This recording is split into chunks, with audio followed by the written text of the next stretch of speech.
Hello and welcome to the Head Teacher Chat podcast today, and we are looking at different ideas and strategies that are shaping education in the EdTech world today. I'm Jonathan, and in this episode we'll be diving into the practical and thought-provoking books on education technology. This is by Mark and the EdTech Playbook. I would recommend anyone to go and get hands on it because it's really into the digital strategy, school leadership, and how you transform it. So welcome, Mark. Thank you so much for having me, Jonathan. Great to see you. Yeah, it's really great to have you on here today discussing it. Do you want to share a little bit about your background on who you are and how you come to write the EdTech Playbook? Yeah, brilliant. And thank you for your kind words as well. I mean, it's so lovely to hear such positive feedback. So thank you. And thank you for taking time to have a read. I'm a teacher, first and foremost. I spent sort of 20 plus years in teaching as a secondary teacher. I had a variety of roles from teacher of to middle to senior leader. Business studies was my subject when I first started teaching, but I quickly fell into teaching ICT when the national strategies came out way back when. The grey hairs are real, Jonathan. From there, I sort of started teaching ICT and computing. I had a variety of roles leading on different things. I led on an iPad one-to-one back in 2011, 2012, and learning on the job that some of the great things that can happen, the things that don't work. And I think we might talk about historically why some things haven't worked with EdTech in education. I did all of that, and at the time I was writing and blogging and sharing about things that were working and weren't working. My blog ended up doing things like winning the UK Education Blog of the Year award, that sort of thing. Around the same sort of time, I wrote this book up here, which did really well. Perfect ICT Every Lesson, topping the Amazon education charts and that sort of thing. I fell into, whilst I was still in post, supporting schools. I was being asked to go out by my head teacher to support schools with consultancy and training, which I was very happy to do. I was still teaching and I was still heavily involved, obviously, in my day-to-day job as well. I was finding I wasn't sort of getting to spend as much time with them as I wanted to. So I thought, well, if I'm being asked to go out and help and support schools in a sort of way, why don't I try this for a little bit? That was 2015. And I haven't returned to the classroom. I do miss it massively, but the last 10 years have been a real journey. I've had the opportunity to work with schools all over the world, seen how education and technology with education, supporting teaching and learning and other aspects can be made to work. I've also had the real joy of experiencing working with lots of EdTech companies as well. So I've got to sort of see behind the scenes. As someone who's taught business, I'm well versed in how businesses work. Theory versus practice are two different things, obviously. All this sort of combined experience working with schools, being a teacher, being a former school leader myself, give me a really broad understanding of A, what works, B, how to do it, and C, trying to get the most impact out of it. Just because you can do something with technology, and I'm probably the geekiest person most people meet anytime, really, because I love my tech, right? But just because we can do it doesn't mean that we should. And so I'm just as happy seeing people not using technology as I am seeing people use technology, because for me, it's about making informed choices. As educators, we know when to use different sorts of strategies in the classroom, from different questioning techniques to different delivery methods, all this sort of stuff. And the same should apply with technology. And so we make these informed choices. One of the things we'll talk about later is cognizance. And so cognizance of what works with technology and what doesn't in different scenarios and so forth. Hopefully, through the book, you'll get an understanding of some of those things that work. There's all sorts of things in there, from case studies from different subject areas to things across different ages and phases, and how to manage learning within there. So I say it's a playbook for a reason, and it covers an awful lot. A chunky book. So yeah, myself and my co-author Ollie Lewis are super proud of it. It's such a good book. And actually, going back to the previous books as well, I think I've got a copy of that, your first book. And I have to say, I've been a fan of your blogs for many years. When I was an ICT coordinator, I could go into many different conversations about what I was doing, which we probably go into a little bit, because actually this is part of the book. Sometimes we put billions into EdTech over the years, haven't we? I mean, sometimes they don't work. The book goes into that in the first chapter and saying, why do things work and why do things don't work? Do you want to explain a little bit about some of those things that happened in the past and what we need to learn from them? Yeah, absolutely. The lessons from the past are really important. And certainly one of the not most joyous, but one of the most helpful things that have happened in recent years has been the rise of thinking around efficacy, return on investment, digging into understanding what actually works when it comes to teaching, learning, how people learn, leadership strategy, all this sort of stuff, which wasn't so prevalent. When I was studying to be a teacher, I was reading articles like Why There's No Pedagogy in England, right? And this is what you're being taught when you're a teacher way back then. Even now, we don't see as much, even though post-pandemic, we're not seeing as much sort of support and training for how to effectively use technology on initial teacher training, which I think is just crazy, particularly when we talk about workload and those sorts of things as to, why we wouldn't want to use technology to help with all of these different things. But, organizations like the Education Endowment Foundation and their sort of implementation, sort of guidance, things, and not just, again, around technology. There's an awful lot we when it comes to embedding teaching and learning with technology or leading on technology in the school, often getting the actual nuts and bolts, as it were, with the technology in and of itself, your infrastructure, your ecosystem, all of that, isn't actually, it's not easy, but you have professionals who can do that. What's difficult is the implementation. There's a great podcast called the Learning Dust podcast, where they talk about technology an awful lot. And the name of their podcast comes from a quote from somebody, and I forget the name now, so I do apologize. They said that just buying a bunch of iPads doesn't mean that learning will transform overnight. There's no magic learning dust that comes out of the vents on an iPad. This is why we haven't seen impact with technology over time, because it's really important to make sure that teachers have that confidence and competence in using the technology. And not just about how to print, go to file and print or whatever it is, because that in and of itself, that skill-based stuff is relatively easy, and there's lots of content out there to help you learn how to use different types of technologies. But what's often missing, and if you think about the interactive whiteboard revolution and how much money was spent on that and the returns on that investment in terms of improved learning outcomes, the problems were around supporting teachers with quality training. When I work with schools, I'm very happy to do an inset day, but what I'd far rather do is actually do an inset day and have follow-up stuff, because impact, as we know from research now, impact doesn't just happen because an expert's turned up and presented to you once. We wouldn't do that to children in the classroom, would we? No. We wouldn't just say, here's Pythagoras theorem, right, off you go and be brilliant mathematicians. It requires much more nuance and support far beyond that. And so, it does beg the question, are we nearly there yet? A favoured question by children in the backs of cars everywhere. With all the many millions and billions that have been spent on technology in education, if being there is a destination, then I think we've definitely got enough knowledge within the space. We've got some fantastic technology available to us. But again, it's about making sure that teachers and others, support staff, you'll see this little book here. This little book is available on Amazon as well. It's about supporting everyone in the school community to help bring about effective change.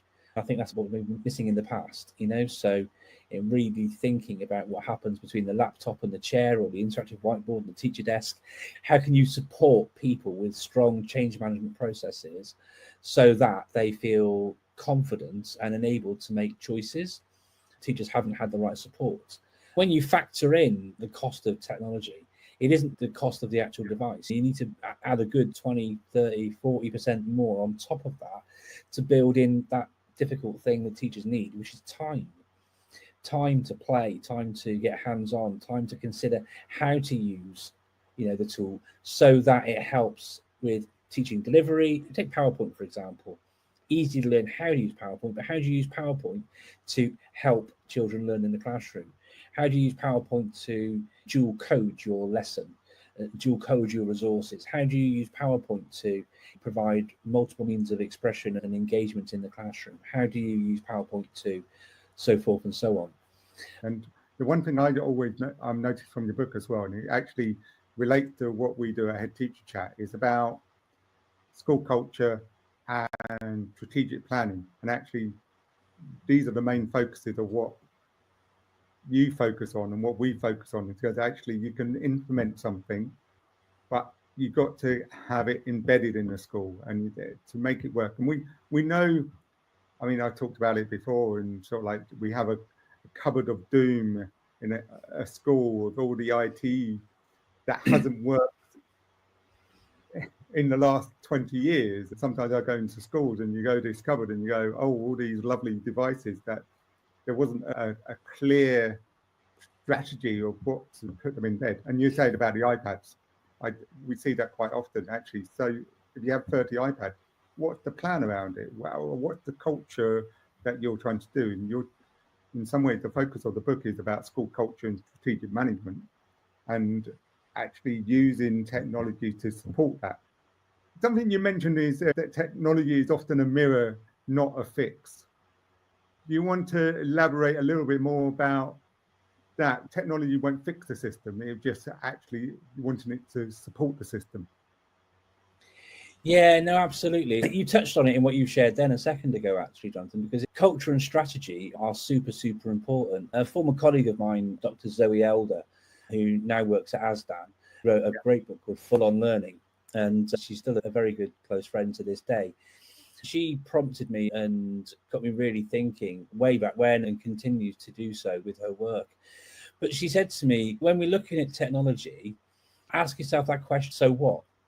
You can mirror your iPad to the screen, or use AR to create a 3D model that you can explore. Great, so what? The response to that, should Sean Allison and Andy Tharby have put it in their books as well.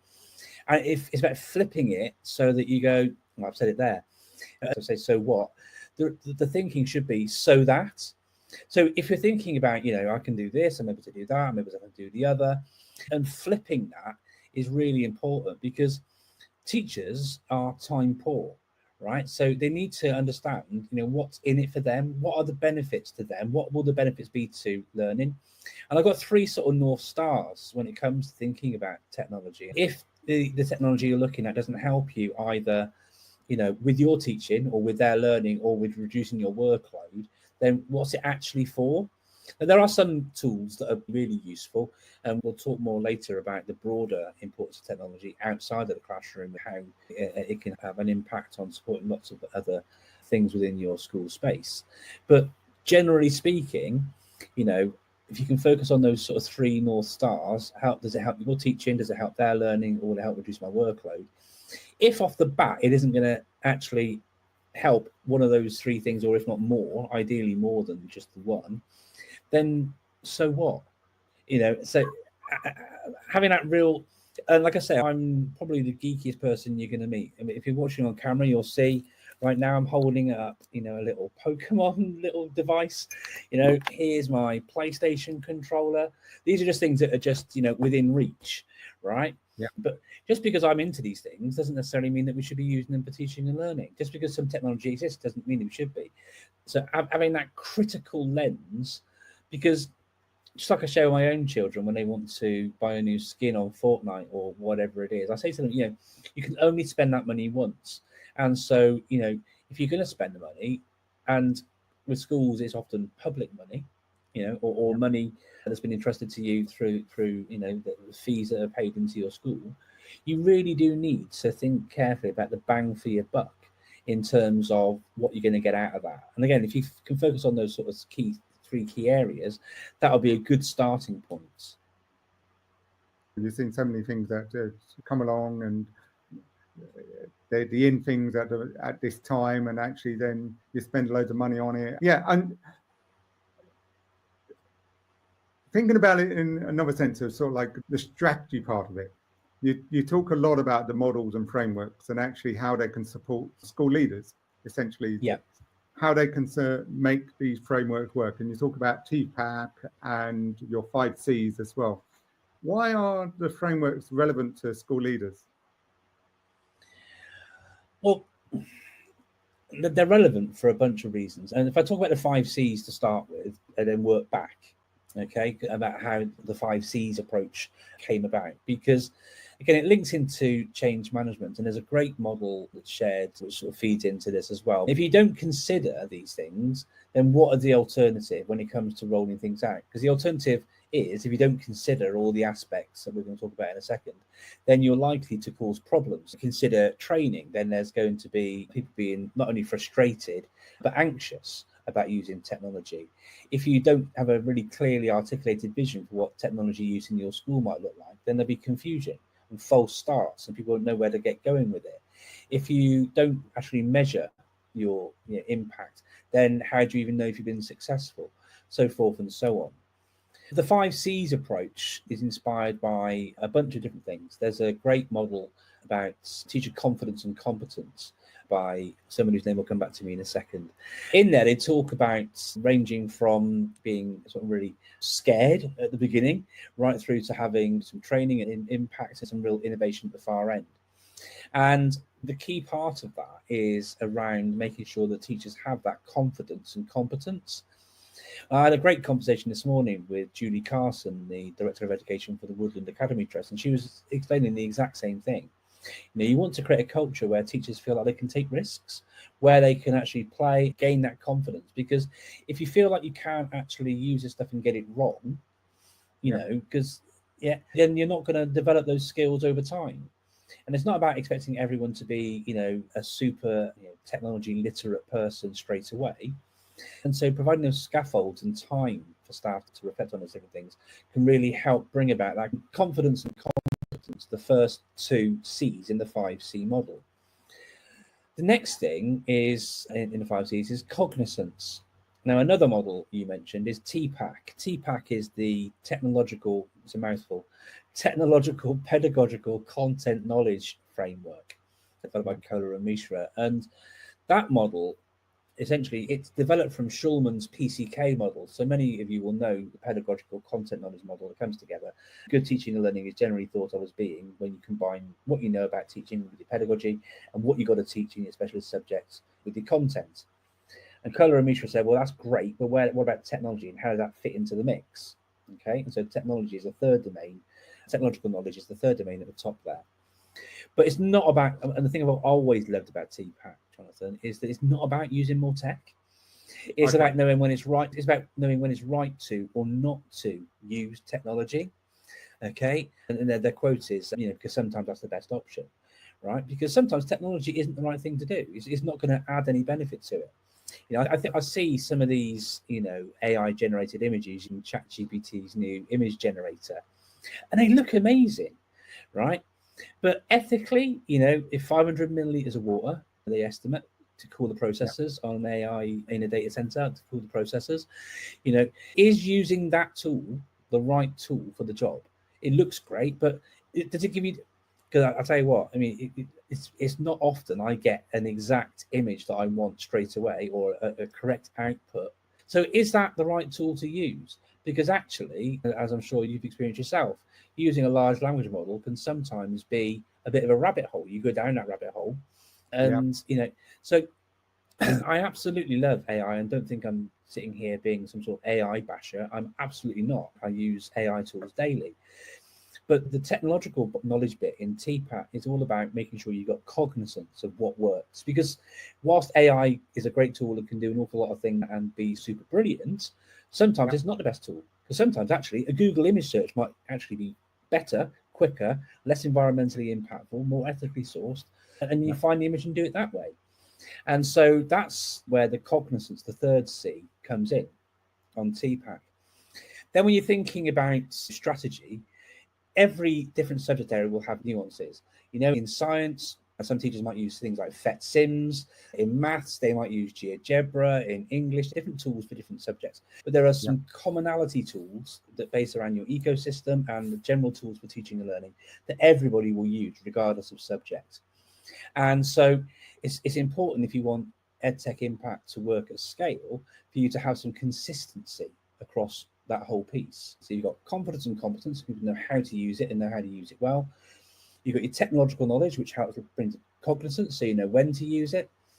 Consistency, so everyone's doing it. So when you go from and I would put myself in the position of child, right? So if I'm going from my classroom to your classroom, Jonathan, what I'm looking for is a similar experience. Let's say we're a Google school, or we know that all of our assignments are set in Google Classroom or Microsoft in Teams or whatever it is. They have that consistent experience, and everyone's been trained and can work and support at the same sort of level. So confidence, competence, cognizance, consistency. And then the final piece is just being mindful of the fact that no two schools, just like no two children are the same, no two schools are the same. So going on to how you can support teachers actually do those 5 C's in schools? What would be the best advice for school leaders? And so then the 5th C is context, because every school's different. And so you need to be mindful of that. It could be that you're a Montessori school. It could be that you're a forest school. The tools, the choices, all the different things framed around it will be really important for you. And you can work back from what your context is. And so writing that strategy is super important. In this book, they've got a nice little guide to writing digital strategy. I've also co-authored this free guide you can get from schooldigitalstrategy.com. That's co-authored with Al Kingsley. There's some great advice in there, which is signposted in the book as well. Although obviously there's a bit more in the book, but a good starting place for thinking about strategy is this little guide you can see in green just over here. Yeah, so going on to how you embed those into school then, because schools are quite complex ecosystems, aren't they? So it's really hard, and to make these work, everyone really needs to understand them and be using them consistently in school. Yeah, it's not easy, right? It's not easy. And it goes to culture. Bringing people with you on the journey is obviously important. The difficult people are who don't see what the benefits are of using technology. They'll see it as an extra piece of work. It's, why have I got to do this? Oh, here's another initiative. Oh, yeah, this sort of thing. And in my experience, it's those people who are the most important in making things work in your school.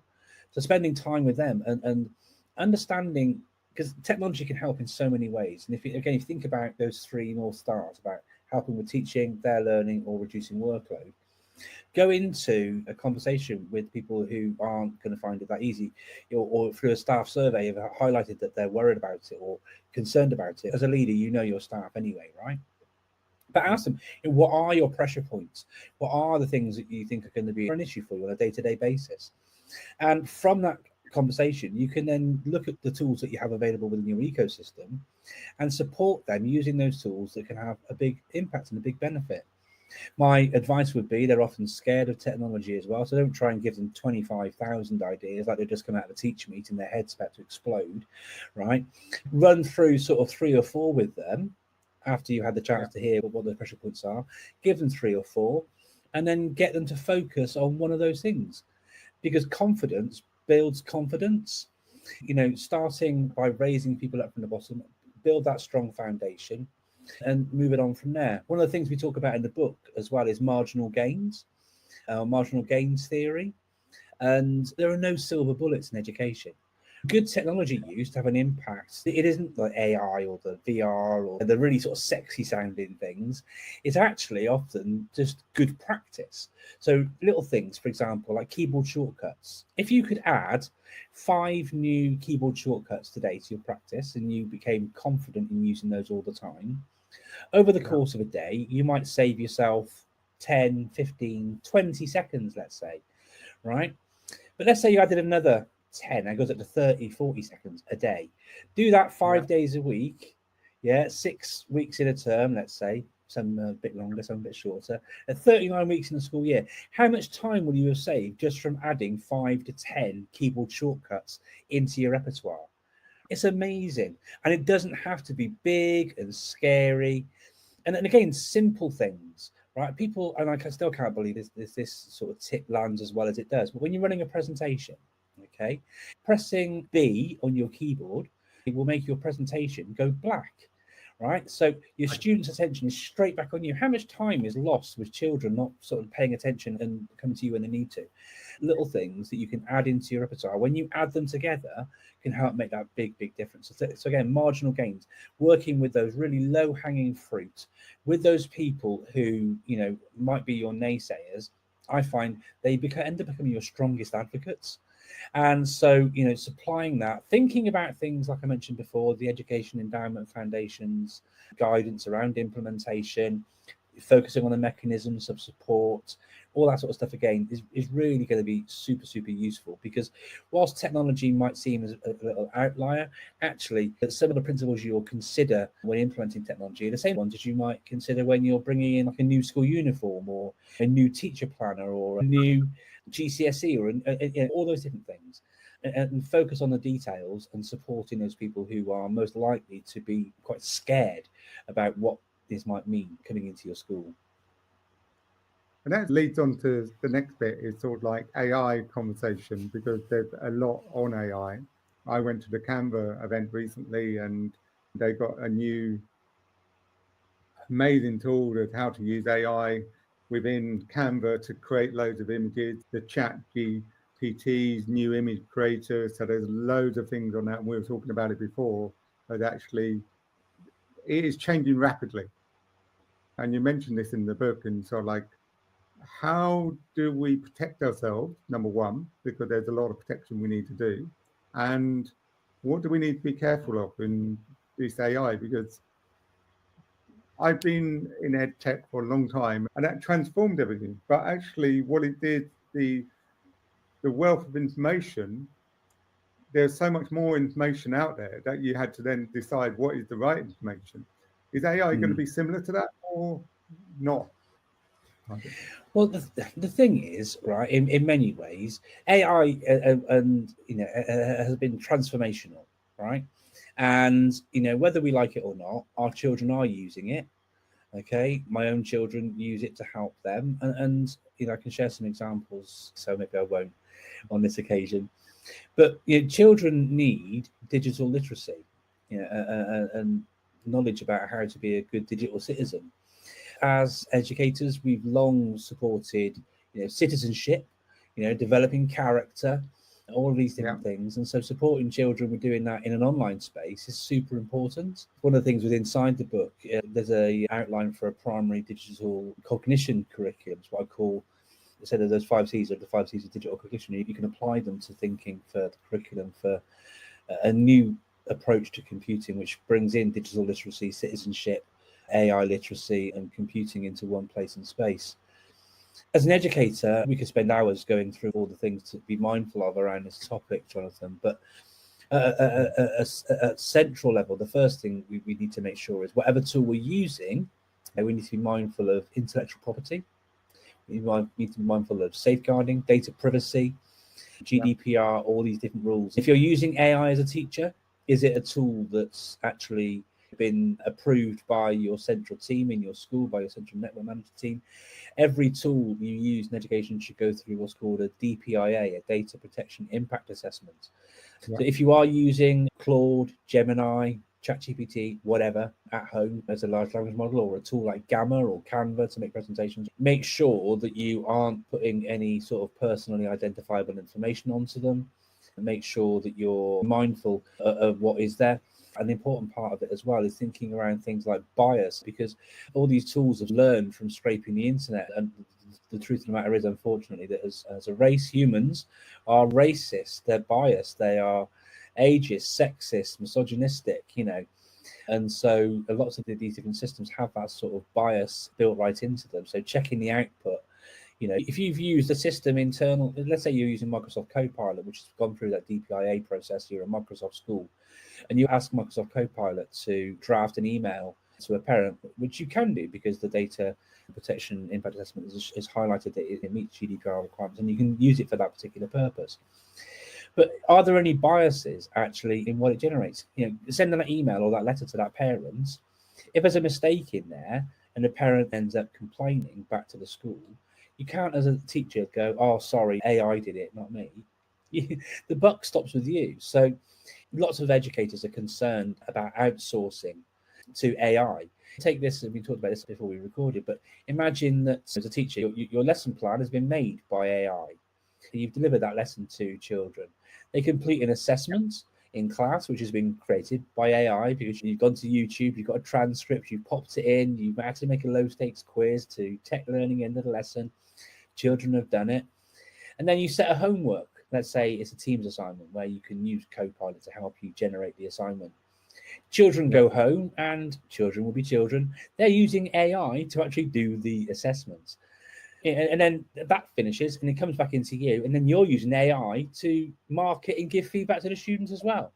Now, I'm not saying you shouldn't be using these tools for these things, but having a human in the loop is super important. We spend an awful lot of time training to be a teacher. You don't become perfect in your ECT years. I would say 20 plus years in, I'm still learning new things. I will say every day is a learning day, right? And so outsourcing all of these different things is not helping with our teaching, it's not helping with learning, and I would argue it's not reducing workload, because you have to go back and teach this stuff again when it comes to exam time, because children won't know this stuff because they've just got AI to complete the homework for them, right? So going back to that cognizant use, I'm not sitting here AI bashing. We should be using it. It is super helpful.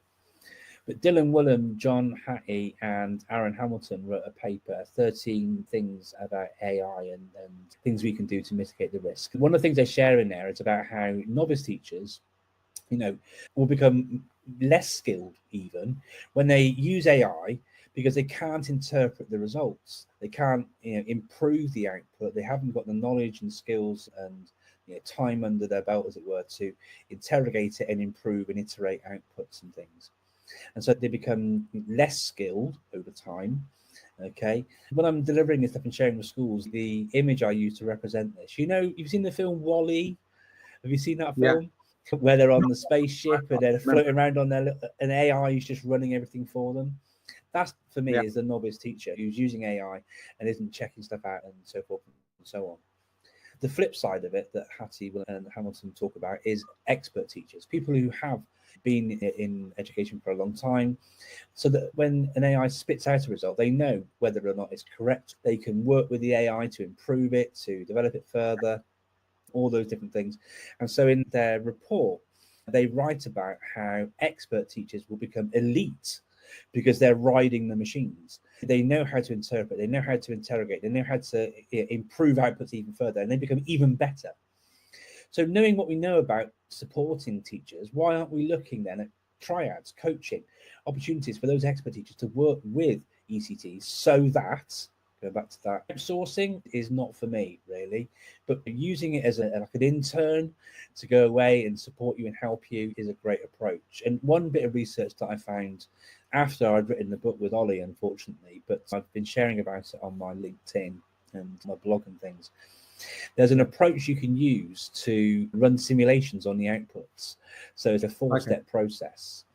Okay, number one, you get the AI tool to generate your lesson plan. Step two is you get the AI to run a simulation of what that lesson might. Step one, make the lesson plan. Step two, run a simulation on what that lesson might look like in your classroom, and you can put in some variables to say what your classroom looks like. Step three is a bit like what you get after a lesson observation, where you sit down with your colleague and talk about the next steps, what went well, even better. And then step four, you ask the AI to reflect on that reflection and then make a new lesson plan so it will work better for you in the future. So again, having these little tips, techniques to get you the outcome you want, but it does beg the question, and I mentioned this quite a few times in the book as well, right? Is the juice worth the squeeze? Because actually, to be fair, whilst it'll generate that and you can simulate it and that's still a 15-20 minute process. So given that your students in the class, could you not have written that lesson plan yourself in 15-20 minutes? You might want to use it, you might want to, however you choose to do things is entirely up to you. But I think we've got a moral imperative as educators to make sure that we do the right thing by our young people. And so going back to that cognizance piece about knowing when tech can be helpful or not so helpful is super important. But the only way you find that out for yourself is through practice and play and using these tools so that you know how they work. And that's why it's so important for leadership to make sure that teachers, like we said before, have that confidence to try things out, to have a few risks. And I don't mean throwing a chair across the classroom, not those sort of silly risks, right? But you're trialing out platforms and tools and approaches to see if they can help you in those sort of three domains of helping your teaching, their learning, or reducing your workload. Then one thing is about AI and sort of like curriculum structure then, because if we're looking at, if you're saying, say, okay, there's one in primary school, you have to create an app, or actually for GCSEs, what line of thinking? I mean, if we're really going into sort of like some of the what AI can do now, it's sort of like it's going to change how people are thinking, isn't it? Because actually coding, again, you've got the expert coders, but actually you don't need coding as much as you will do in the future. It's going to change our curriculum in some ways, isn't it? I still think it is massively important for us to have a knowledge-rich curriculum. I think that is super important. And sure, we can outsource coding, for example, to AI, right? But, the AI gets things wrong at the moment. It will get better, obviously, but it inherently gets things wrong. And not only does it get things wrong, often in its eagerness to try and perform its tasks. And remember, AI isn't a database. It's not going through lines of code. The response that it comes back to you with is a prediction on what it thinks you want. So often what we see alongside these different things are hallucinations, right? It makes stuff up. It will make research up. It will make quotes up. When you say that was wrong, it will come back and be polite and say, oh, I was mistaken, because it's programmed to respond in that sort of way. But it's also programmed to try and predict what it is that you want and then give you that output. And so that knowledge-rich curriculum is super important. Taking the coding example that you gave, Jonathan, we need people who can, head teachers are time poor like everyone in education. It's a great tool, an AI tool called SLT AI, developed by a head teacher. It's a cracking tool, which loads and loads of features. But it'll help you write an email to parents or prepare a governance report or the rest of it. So it will save you time, okay? But what you do is what a coder would do when you need to have that advanced knowledge. You need experts so that you can interrogate the outputs, whether it's code, whether it's an email to a parent, whether it's a scheme of work, whatever it is, so that you know whether or not what's being output is fit for purpose. And one of the things I share with teachers and leaders when I'm working with them about AI is think about sort of Pareto's rule about 80-20, right? So let the AI do 80% of the work and you do the 20% polishing and improvement at the end. Truth is, whilst Pareto's rule is 80-20, I think in my personal experience, what I see with educators and leaders, it is more like 70-30, if not 60-40. The productivity gains you get using AI bring in diminishing returns. And so it's about knowing you've got it to a certain point. I'll stop here. I'll take it from where it is right now. You can get to sort of 60, maybe 70% down the road, but actually getting it perfect, you can spend the rest of your day trying to get it sorted and absolutely perfect. So again, it's cognizance of what works well, all of that sort of thing. But I think in terms of a curriculum change, what we need is AI literacy. If you look into future markets in China have introduced AI literacy as compulsory, as part of their national curriculum. I'm hopeful that we'll see after the curriculum review processes that's going on at the moment. The interim report we saw a few weeks ago is really promising. I'm really hopeful we'll see things around AI literacy and more on digital skills in there. But that's one of the reasons why I shared the primary digital cognition curriculum in the book. For me, it was super important. And again, I developed that with a school that I've been working with in China, Wellington College, that hosts the Festival of Education. They got schools in China that I've been working with on digital strategy and supporting them with training and whatnot. And we developed that primary digital cognition curriculum. A friend of mine, Paul Gardner, who works at the Swiss International School in Dubai, got in touch and said, just this week, have you got anything for Key Stage 3? I've actually been looking at and working on the progression statements from year 7 to year 8 to year 9. Across those sort of 4 domains of computer literacy, AI literacy, digital citizenship, and digital literacy. Because young people need all of those different things. Whether that's embedded cross-curricularly or whether it's in a discrete subject, that's for schools to decide. But I think it's super important in today's society that children know, particularly around AI literacy, how to, interrogate AI, how to use AI. Because it's digital cognition, it's a bit like metacognition, so children know how to use AI to help their learning. I mentioned my children before, I would spot regularly, I use ChatGPT an awful lot, Jonathan, and I would see new little chats on the side, and it was photos of maths papers, and they were just writing solve this, right? If my children do it, I'm sure many others are doing it, and it's not helpful. So what I've done is I've not only trained my ChatGPT to respond Socratically, but I've also worked with them on prompt craft. And now AI has been super helpful. My eldest is doing his GCSEs at the moment, and he's using AI far more responsibly now in ways that can actually help him rather than just giving him the answer, because he won't have access to that. JCQ makes sure of this. He won't have access to that in his exams in just a few weeks, right? I think it's super important that young people have that knowledge and skills so that they're able to make best use of it to help them with their learning. We know that if children can self-regulate, if children know how to learn, if they know about spaced practice, if they know about retrieval, it's going to help them with their outcomes. And so I fervently believe that if young people know how to use a calendar to map out their practice, if children know how to set alarms and focus modes, so many papers show that technology doesn't help learning. But that's when students are being distracted by Instagram or whatever being open on the side, right? Well, leveraging tools like classroom.cloud in the classroom to focus students on what it is they're learning about, but giving them that opportunity to learn how to self-regulate on their own devices, I think is super helpful. I think the sooner we can get young people thinking more about this, the better it is. I worked with one school in Dubai called the JESS School, Jumeirah English Speaking School. And Trish Coffey, along with Steve Bambury, were running like this metacognition kind of stuff for their students, I believe, in what would be like our PSHE time. And, you know, they were sharing some really interesting impacts on improved outcome for students who know this. And we see it from results from the sort of teaching toolkit from the EAF, don't we? You know, if children are aware of these things, improvements are made. And I think, you know, I'm looking forward to research coming out to back up my claims. We see it from some of the EAF reports around digital guidance.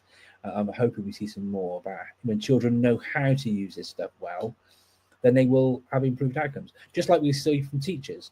I'm doing a project at the moment with the Woodland Academy Trust on improved outcomes in classrooms based on using AI to support lesson planning. And we're exploring 3 sort of key outcomes: improved students' engagement, reduced workload, and improved outcomes from learners in the classroom. And I don't want to give out the results, but you can probably guess they're quite positive, right? But it goes back to what I share a few times, and you'll have read this quote a few times in the book, Jonathan. It goes back to Bananarama for those of you that are old enough, right? And that's that quote where it ain't what you do, it's the way that you do it. And that's what gets results, right? Yeah, it is, absolutely. So going back to the book, can you tell a little bit more about the book? You've got an example, you've got the book with you for some reason. So listeners, you won't believe this, but you'll have noticed a little edit halfway through. And do you know what? Guess what?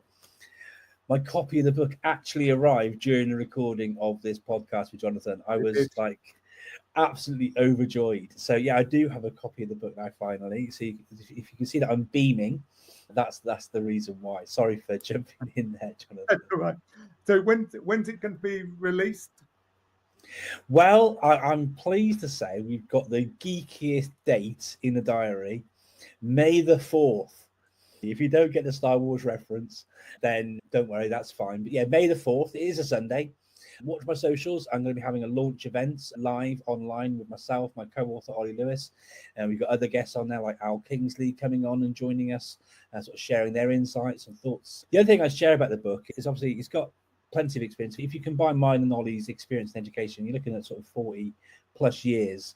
If you think about my sort of time in education and EdTech as well, we're looking at 50 years experience between myself and Ollie. I think 37 different contributors with case studies in here as well. So it's not just what I'm sharing, you know, because I'm not a geographer. So we've got David Watkins coming in and sharing great things. Carol Stobbs sharing great things about using it for geography. We've got some fantastic case studies in here for the whole middle section of the book is about different subjects and how you can apply good technology use in your schools. We've got a section in there with some case studies as well about using technology to manage learning. So Emma Darcy, Pearson Award-winning teacher, she's got a case study in there. John Jones from Royal Grammar School Worcester is in there. Claire Rouse from the Thomas Deacon Educational Trust in Peterborough. You know, we've got a cornucopia of other voices sharing about things that work.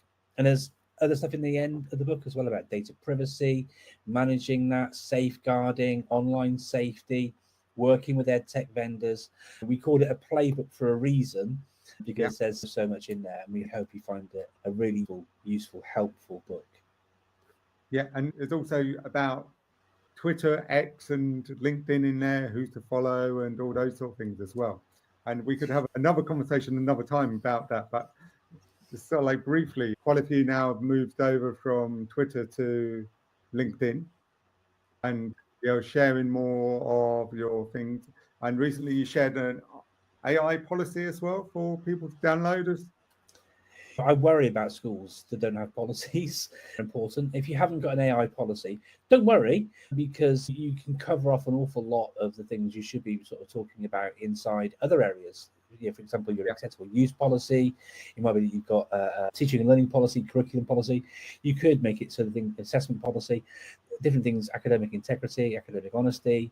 You can fit this stuff into other places and spaces. But if you haven't got that, back in October, I want to say 23, I made a first version of my AI policy for schools, and it's a template.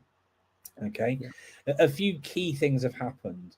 There's been some more guidance from the DFE. There's been some changes around GDPR, some more insights from JCQ, some things in keeping children safe in education stuff.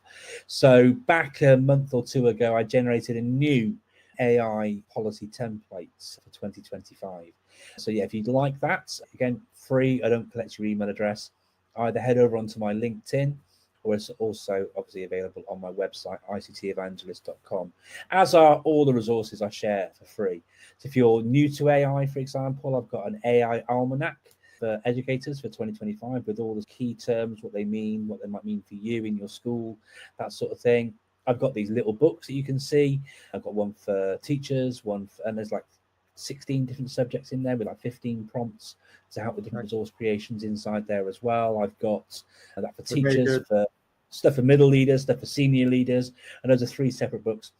People told me I should start self-publishing. So the support staff one, like I mentioned earlier, is on Amazon. I'm really sorry, but everything else is there for free, except for this one, which you can now order from Amazon, released on May the 4th. Be with you. I'm not going to say that again. So what one message would you give to school leaders today? This is simple, really. Just remember that technology should enhance, but not dictate what goes on in your school. It's an enabler. It can transform things, but the most important person is, as always, that person between the laptop and the chair. That's you, your colleagues, your parents. Technology can help support all those key stakeholders. If there's a good wrapper of support and triangulation of care for a child between the school, the child, and the home, then outcomes for those children improve. And so, using technology so that it enhances what you do, not just copying and pasting AI output without checking it. Trust takes a long time to build and can be lost in a heartbeat. So yeah, use technology so it enhances what you do, but doesn't sort of dictate what you do. That would be my key advice. There's a key strand that runs right through the book. Mark, thank you very much for the insight that you shared today and writing this brilliant book, a very valuable book for school leaders, the EdTech Playbook. It's going to be available on May the 4th. I highly recommend it. I read it last night and there is so much information that would be useful for school leaders, as Mark has gone through in this podcast today. So thank you very much for listening, and thank you to Mark for joining us today. Thank you so much for the opportunity, Jonathan. It was a delight to share. Lovely to see you, and fantastic that you got to be here with me virtually.